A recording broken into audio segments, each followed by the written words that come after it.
අපි අද හදාගන්නේ එළබටු වෑංජනයක්. මේ එළබටු එක අපි කැලේ හැදෙන එළබටු වර්ගයේ නෙවෙයි, දේශීය වර්ගයේ නෙවෙයි. මේ විදිහට කඩේ ගන්න තියෙන ටිකක් ලොකු ගෙඩි තියෙන එළබටු තමයි අද හදාගන්නේ. ඉතින් ඔයාලා channel එකට අලුත් නම් subscribe කරලා එකතු වෙන්න. ඒ වගේම ඔයාලගේ වටිනා අදහසත් අපට පහලින් comment කරා යන්න. එහෙනම් අපි වීඩියෝ එකට ගිහිල්ලා බලමු කොහොමද හදාගන්නේ කියලා. මේ බටු මාළුව හදාගන්න මේ විදියට කපලා හොදගත්ත බටු ඕන. මේ බටු වර්ග වලට දැක්කම අඳුර ගන්න පුළුවන් නේ. මේ වගේ ඇට අයින් කරලා තියෙන්නේ. මේ බටු ගෙඩිය හතරට කෑලි හයට හතරට ගෙඩිය හැටියට කපලා ඇට ටික අයින් කරලා හොඳට හොදලා මේ කහයි ලුණුයි දාලා අනලා තමයි තියෙන්නේ. කහයි ලුණුයි අනලා දැම්මේ නැත්තම් කහට පිපෙනවා. එහෙම වුණාම මාළුව කහට රහයි එකක් අනික ලස්සනකුත් නැහැ. ඊට පස්සේ හාල් මැස ටිකක් ඕන. කරපිංච, අමු මිරිස්, සේර කෑල්ලක්, කුරුදු පොතු කෑල්ලක්, බිලින් ටිකක් අරන් තියන වේලපු. තක්කාලි දාන්න නැත්තේ මේකට අපි හාල් මැස දාන නිසා. ඒ නිසා මම බිලින් ටිකක් තමයි එකතු කරන්නේ. කපාගත්ත රතු ලුණු අරන් තියෙනවා. රතු ලුණු ටිකක් වැඩිපුර දාගන්නවද. ඊට පස්සේ බැදගත් උළු හාල් තියෙනවා. කහ කුඩු, මිරිස් කුඩු, තුන පහ කුඩු, ලුණු කුඩු. ওই ටික තමයි අපිට වමනා කරන තුන පහ ටික. ඊට පස්සේ මේ තියෙන පොල් කිරි මේකෙන් අපි උමනා තරමට දාගන්නවා. මුලින්ම අපි මේ විදියට දැන් හදාගත්ත බටු එකට මේ අපේ හාල් මැස්ස ටිකයි අනිත් දේවල් ටිකයි එකතු කරගන්න ඕනේ.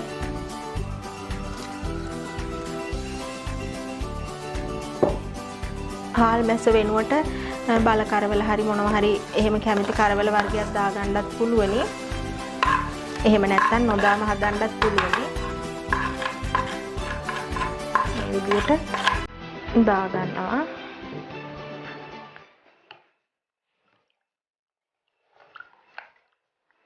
ඊට පස්සේ අපේ පොල් කිරි එකෙන් මේ විදිහට කෑලි ගානට වගේ හිටින විදිහට මේ ගානට පොල් කිරි දාගන්න ඕනේ. දැන් අපි ලිපේ තියාගමු.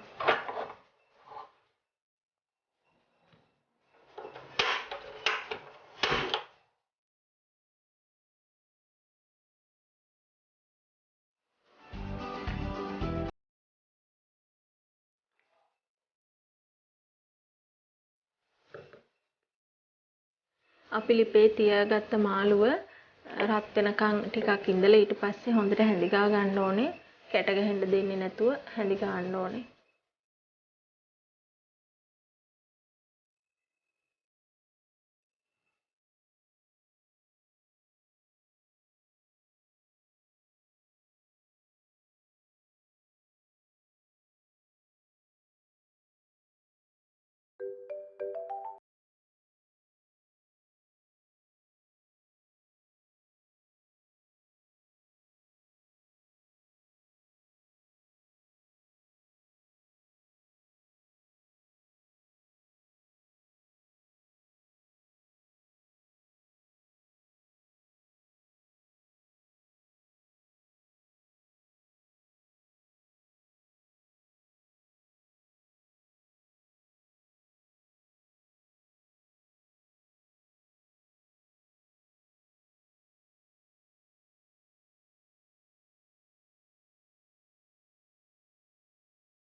අපේ බටු මාළු එක දැන් මට උමනා ගානට හොදි හිඳිලා තියෙන්නේ. ඔයාලට මෙච්චර හොදි උමනා නැත්තම් තව ටිකක් ලිපේ තියලා හිඳ ගන්න පුළුවන්. මේ වෙලාවේ ලුණු බලලා ලිප ඕෆ් කරගමු. ඉතින් මේ වගේ අලුත් වීඩියෝ එකකින් ආයෙ හම්බ වෙමු.